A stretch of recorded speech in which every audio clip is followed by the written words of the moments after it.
Hello everyone, I am joined by Chris Moorman at the launch party for his book Moorman. Now Chris, we've been talking about this for almost a year now, in fact, and you told me a few things about this in maybe September, October, that there was going to be two sort of sections, a more personal section and a more strategy-based section. So tell me a little bit about how, when things have actually gone down, how it all actually played out. I guess before I wrote everything down for the autobiography section, I kind of wrote some notes, and I wrote about back in and how I got started in poker and like family stuff, like growing up and stuff, and just the highs and lows of my career. Like the first 4 or 5 years where I didn't even cash a live tournament, I was probably the biggest live poker loser ever, and how I actually finally turned it around, and it sort of culminated with me winning the bracelet this summer. But yeah, obviously it's been ups and downs throughout my career, so I highlight that. And then the second part's to do with hands that I've played online and live over the years, including ones from like 5 years ago that I played terribly now. Like, it kind of just shows how poker changes over time, kind of thing.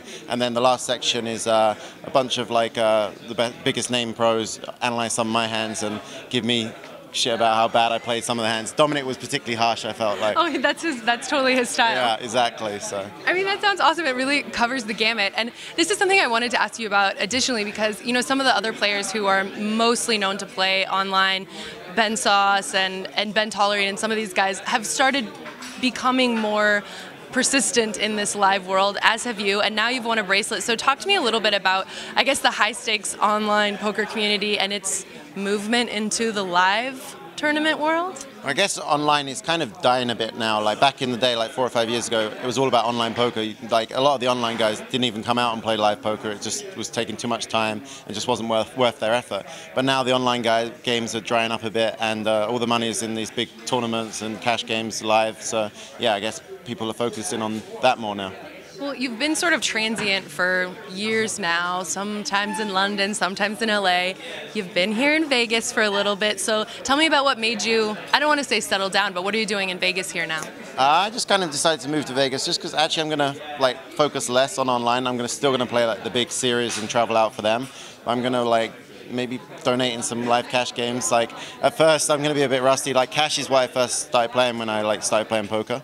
So I'm going to transition to that again and like play some cash and just sort of chill in Vegas. And I'm liking it so far, even though it feels very weird to me, because obviously I've been here for the last 11 years every summer, and like everyone else, by the end of the summer, 9 times out of 10, I'm like, get me out of Vegas. Like, it's so hot here. Like, I want to be anywhere else, and now I'm living here, so it's kind of weird, but I don't know. I'm enjoying it so far. So I feel you. I'm in that boat too. Well, last question. You know, I talked to some guys earlier this summer, Matt Berkey and Josh Turner, and they were talking a little bit about how the games in LA and Vegas are different. I have some friends who have said, no, LA, San Diego, that's where the best high stakes cash games are. And then these guys are like, no. Like, if you want to play high stakes cash, you need to be in Vegas. Yeah, I'm excited to find out. I think since I've been here since about March. So a couple of months, but I've been traveling a lot, and I think I've played 2 cash sessions, so I can't really help you with that. Like I have no idea. Yeah, like if it comes to tournaments, I'm there every day grinding, but like cash games, I have to build myself up for a week to go down there and play. I don't know, it's hard motivation for me. Well, I, for one, am just glad to see you here, because me and your wifey will soon be hanging out and drinking at the end of the summer. Well, you guys definitely want to get the book. It should come out in a couple days on Amazon or D&B Publishing. You can also get it, I think, at the booth here at the Rio? Yeah, they're selling it down the hall at the Rio, so pop along. I've signed a lot of copies there as well, so you might be fortunate enough to get a signed copy as well. Ooh, signed copy. Cash me outside. Chris Moorman, I'm Sarah Herring. You guys are on PokerNews.com.